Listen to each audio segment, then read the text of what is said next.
welcome to South Asia Newsline. I'm Uzma Jafri. Here are the top stories we are tracking for you on Friday, the 11th of September. India-China agreed to disengage troops at tense border.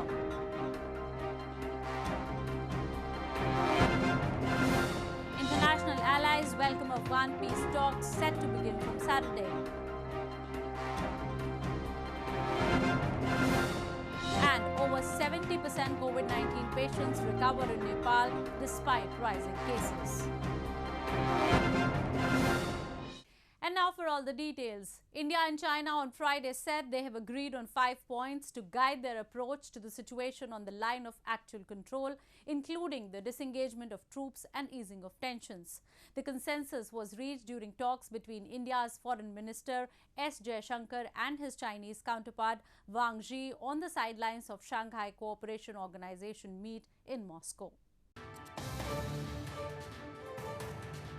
India and China have agreed on 5 points to guide their approach to the situation on the de facto border line of actual control in Ladakh, including the disengagement of troops and easing of tensions.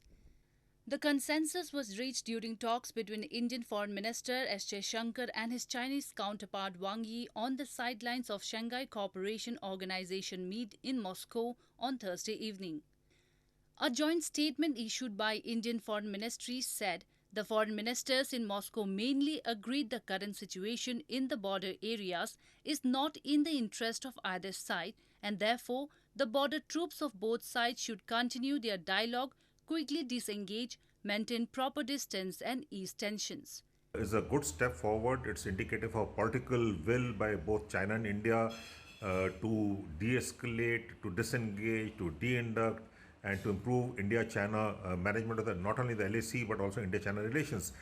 Tensions amid the ongoing border row between India and China renewed this week after both nations accused each other of firing into the air during confrontation, a violation of long-held protocol not to use firearms on the sensitive frontier. India and the United States in a joint statement said that Pakistan needs to ensure that no territory under its control is used for terrorist activities. It added that Pakistan should take immediate, sustained and irreversible action in this regard. India and the United States in a joint statement underlined the urgent need for Pakistan to take immediate, sustained and irreversible action to ensure that no territory under its control is used for terrorist attacks. According to a press statement by India's Foreign Ministry, they exchanged views on threats posed by UN-sanctioned terrorist entities and emphasized the need for concerted action against all terrorist networks, including Al-Qaeda, ISIS, Lashkar-e-Taiba, Jaish-e-Mohammed and Hizbul Mujahideen. The countries also asked Islamabad to bring justice to the perpetrators of terrorist attacks, including the 26/11 Mumbai strike and the Pathankot airbase attack. The statement was issued after the 17th meeting of the India-US Counter-Terrorism Joint Working Group and the third session of the India-US Designations Dialogue, held virtually on September 9 to 10. The Indian delegation was led by Mahavir Singhvi, Joint Secretary for Counter-Terrorism, Indian Foreign Ministry, while the American side was led by Nathan Sales, State Department Coordinator for Counter-Terrorism. In news from Pakistan, activists have expressed concern and condemned Pakistan's judicial system after a court this week sentenced a Christian man to death on blasphemy charges. Human rights groups say blasphemy laws are often misused in Pakistan to persecute minorities. Human rights activists and minorities in Pakistan have expressed concern and condemned the country's judicial system after a Pakistani court this week sentenced a Christian man to death on blasphemy charges. Asif Parvez, a garment factory worker, had been accused by his supervisor of sending derogatory remarks about the Muslim prophet Muhammad to him in a text message. Parvez told the court the accusation was made only after he had refused to convert to Islam. Parvez was convicted after a trial in Lahore that ran since 2013. The court order said Parvez would first serve a 3-year prison term for misusing his phone to send the derogatory text message. Then he shall be hanged by his neck till he is dead. He was also fined 50,000 Pakistani rupees. मैं समझती हूँ कि Christian जो हैं पाकिस्तान में पिछले 70 साल से सफरिंग कर रहे हैं। मैं खुद एक क्रिश्चियन हूँ जो कि मैं पिछले 30 साल से यूके में रह रही हूँ। तो प्लीज़ काइंडली मैं आप लोगों से रिक्वेस्ट करती हूँ कि अपने दिल को छोटा ना करें, आप यीशु में हैं, अपने ईमान को मजबूत करें और आप इंडिया जाएं और वहाँ जाके अपना असाइलम लें। Insulting the Prophet carries a mandatory death penalty in Pakistan, a predominantly Muslim country. Human rights groups say blasphemy laws are often misused to persecute minorities to settle personal rivalries. Islamist extremism has been on the rise in Pakistan, and such accusations can end up in lynchings or street vigilantism.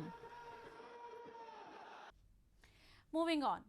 International allies of Afghanistan have welcomed the announcement on the start of the intra-Afghan negotiations on 12th of September, saying it is a historic opportunity and all should come up with an inclusive approach at the negotiating table. Beginning of intra-Afghan talks follow intense diplomatic efforts, including the US-Taliban agreement signed in February. Afghanistan's international allies have welcomed the long-awaited announcement on the start of intra-Afghan negotiations on September 12 in Qatar's Doha. US President Donald Trump on Thursday informed Secretary of State Mike Pompeo will be heading to Doha to attend the intra-Afghan negotiations. Trump also said the United States will reduce the number of its troops in Afghanistan to 4,000 soon, a clause of the US-Taliban deal signed in February. We've been negotiating with them for quite some time, getting along with them, moved a lot of soldiers out. I got a report this morning that there's been nobody killed in Afghanistan since early February. It's a long time. There's been no deaths, no problems, and a lot of progress is being made in Afghanistan, but we'll be down to 4,000 soldiers in a very short period of time.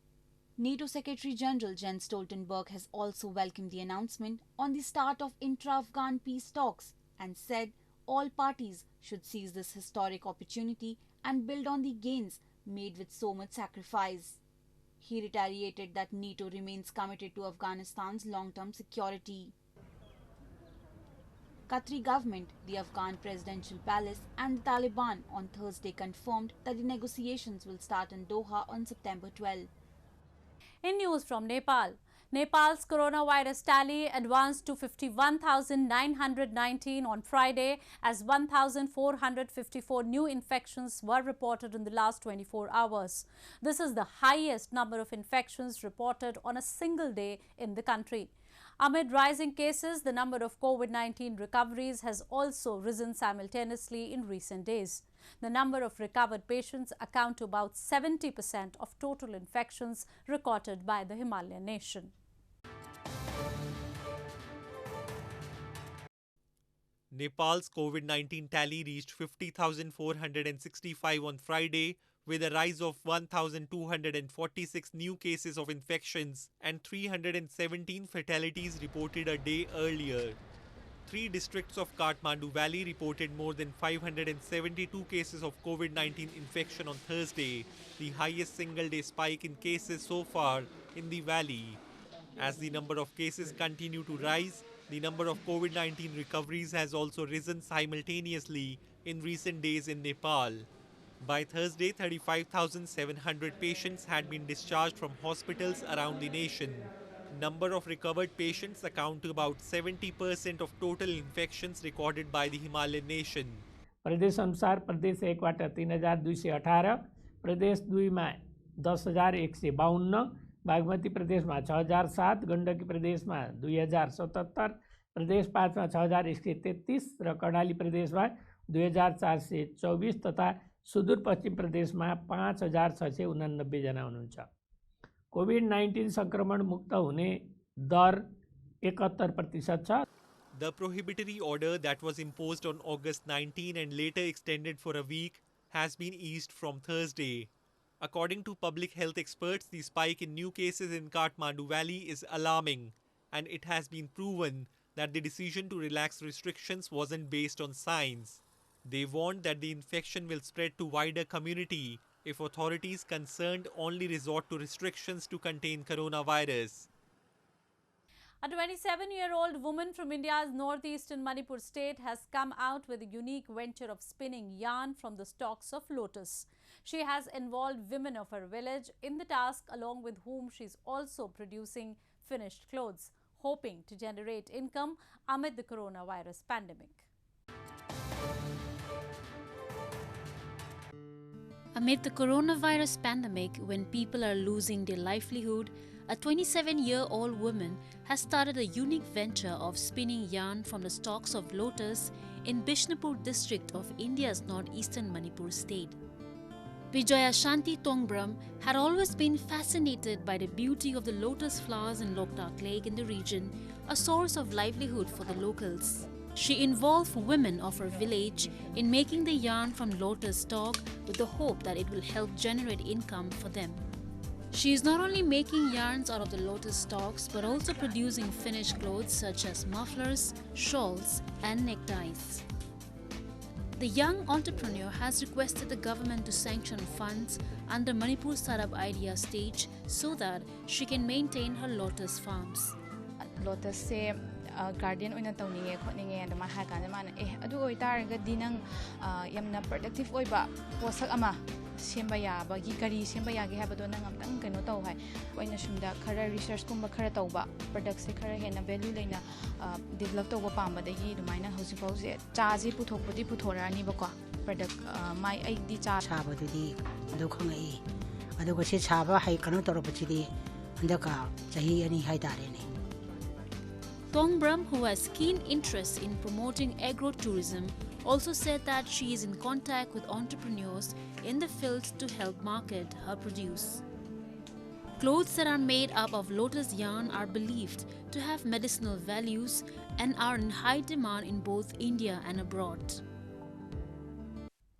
Kashmiri apples are famous for their flavors and sweetness.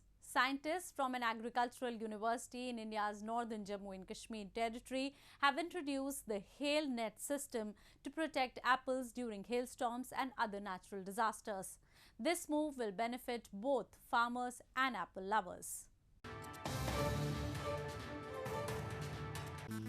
India's northern Jammu and Kashmir territory is famous for its apples that has unique flavor and sweetness. And apple cultivation is one of the mainstay of the region's economy.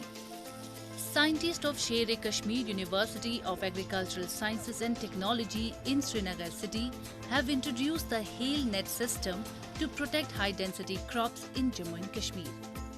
Hail net system is aimed to protect apples in the orchards from extreme climatic conditions, hailstorms and birds. इससे हमने क्या देखा कि एक तो आपका hello से जो यहाँ पर हेल प्रोन पॉकेट्स है वैली में उसमें से जितना भी नुकसान होता है वो आप अवॉइड कर सकते हैं और आप एक चीज़ रख सकते हैं कि आपको पता है कि मुझे इसमें क्रॉप आएगा ही आएगा क्योंकि यहाँ पर एरियाज ऐसे हैं उनको लगता है एंड तक क्रॉप आएगा अचानक हेल आया आप जीरो पे पहुँच गए लेकिन इससे क्या फ़ायदा होगा कि आपको पता है कि मेरा क्रॉप है क्रॉप रहेगा उसमें कोई प्रॉब्लम नहीं रहेगी. This is the first initiative taken by the authorities on experimental basis at the institute, where the scientists are always doing different types of experiments aimed to boost the horticulture sector. इस साल जो सारे बारिश कम बहुत आई हैं, late आई हैं, temperature बहुत हुआ क्योंकि टेम्परेचर की वजह से फ्रूट को भी नुकसान पहुंच जाता है. ये नेट जो हमें लगा हुआ है यहाँ ये हमारे फ्रूट को महफूज रखता है और हमारे फ्रूट के लिए भी ये अच्छा रहता है. Jammu and Kashmir administration has taken horticulture, especially apple produce, as a prominent sector. They are also encouraging scientific intervention in the sector, which can improve the product. Well, that's all we have for you from South Asia this evening. Now our viewers can watch the show on southasianewsline.com. You can also visit us on facebook.com/SAsiaNewsline and follow us on Twitter @SAsiaNewsline. That's all in tonight's edition. We will see you same time next week. Have a great weekend.